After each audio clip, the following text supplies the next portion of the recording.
All right. So some of the questions that we had from the fans, one of them was, what is the most interesting thing that you had done as a child?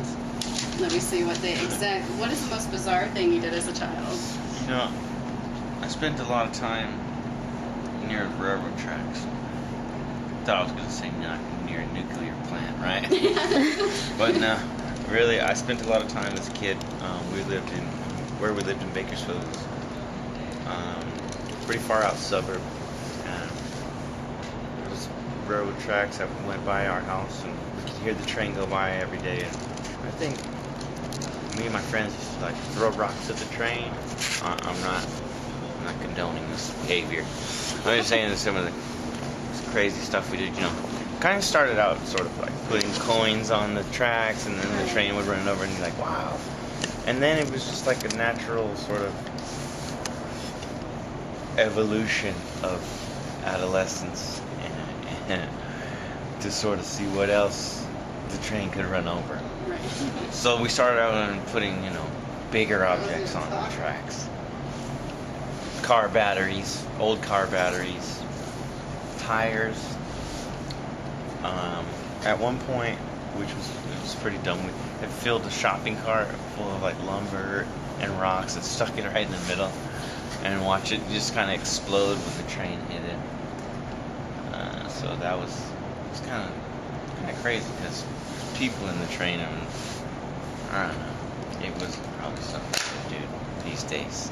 It's not like they could stop the train right away. They can't stop the train, but you know, we used to get chased because there was a patrol sort of that, you know,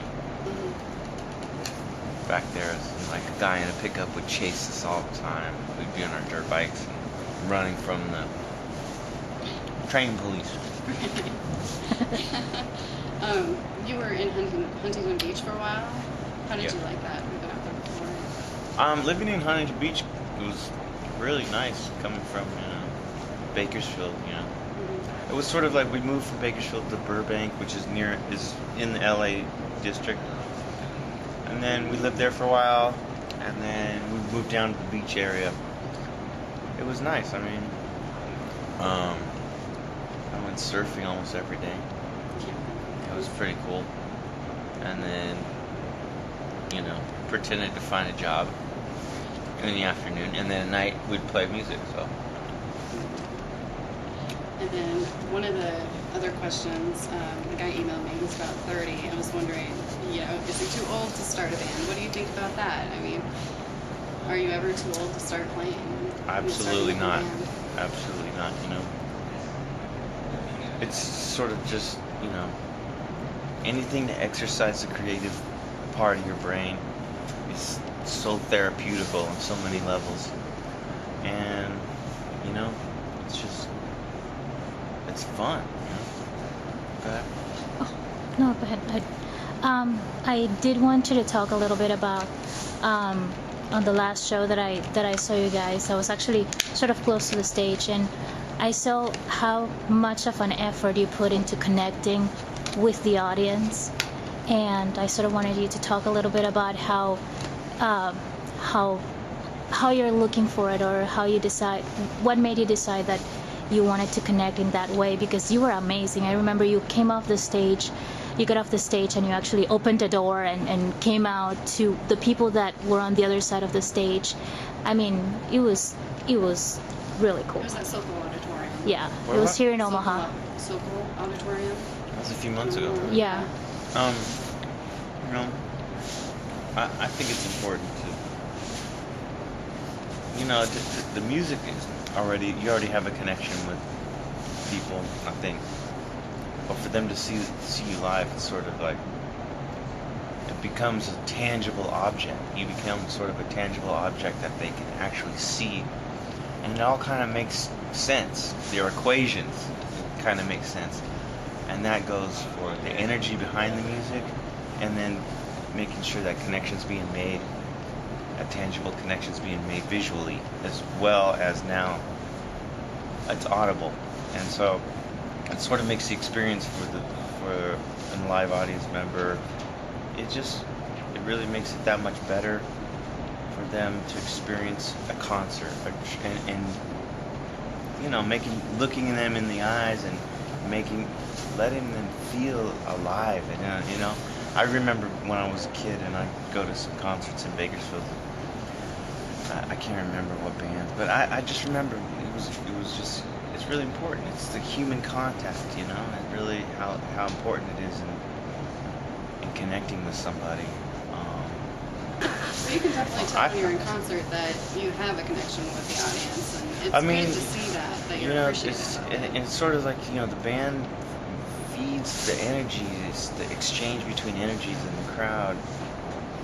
It goes back and forth. It sort of like pulsates, and I think that they give you energy. And like a day like today, I've had quite a long day and I'm pretty tired, and I'm kind of hoping that they kind of lift me up when I get up there to kind of carry me through the show.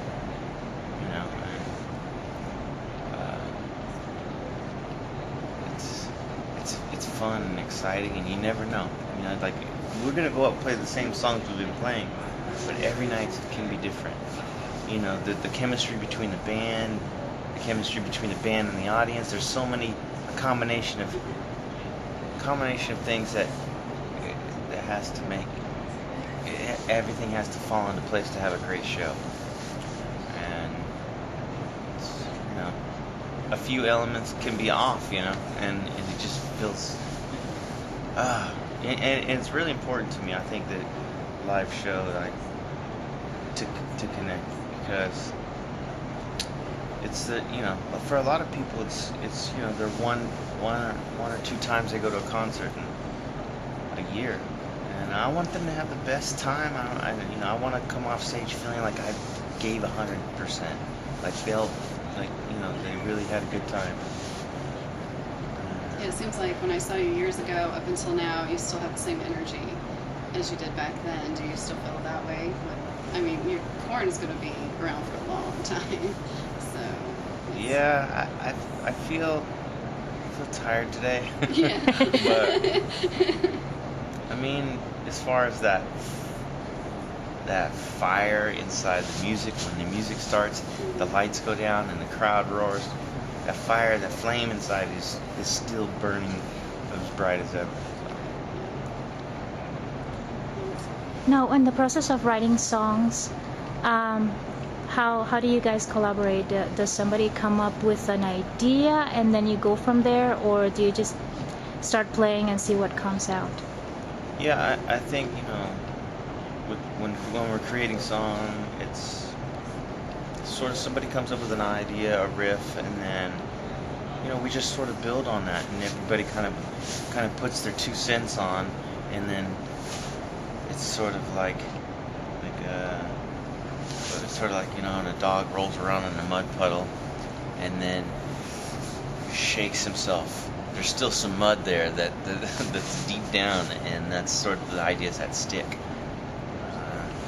But and that you want to try everybody's idea, and it's tough in a band because you want your idea to come to life at its fullest, and you want everybody else to try their ideas too, and to get a final.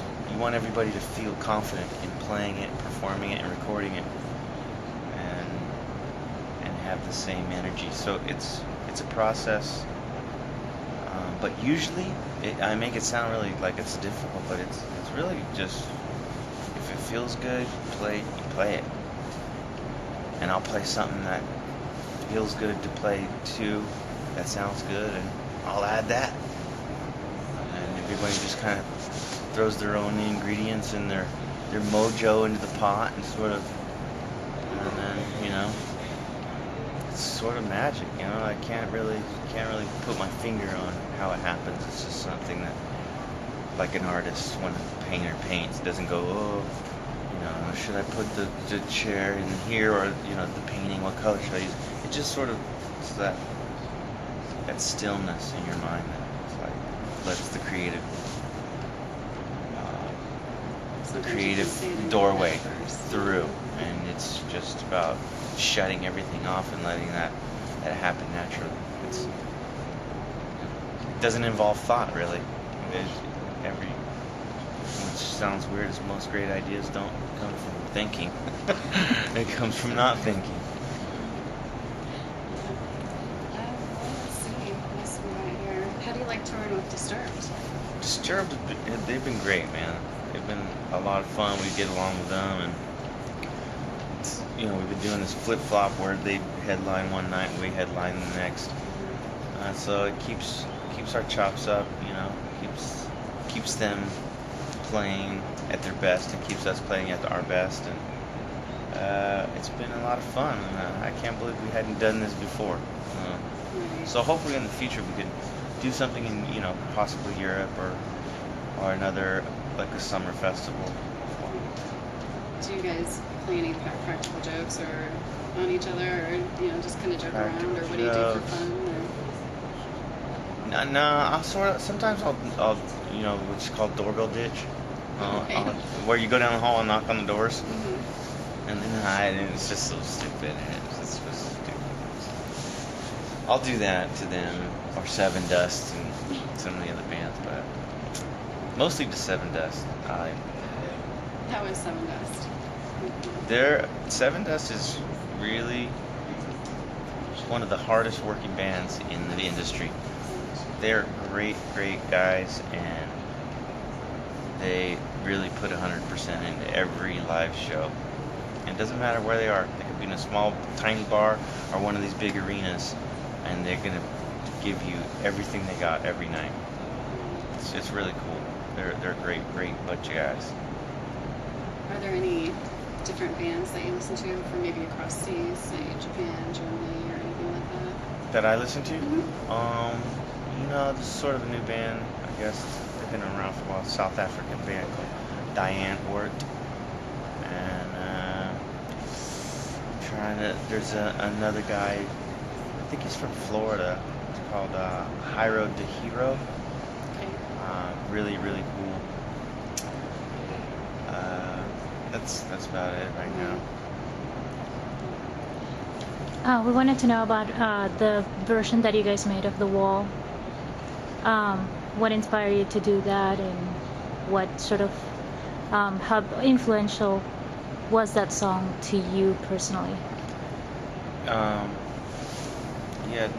When we did record The Wall, Pink Floyd, something my older brother and sister sort of listened to.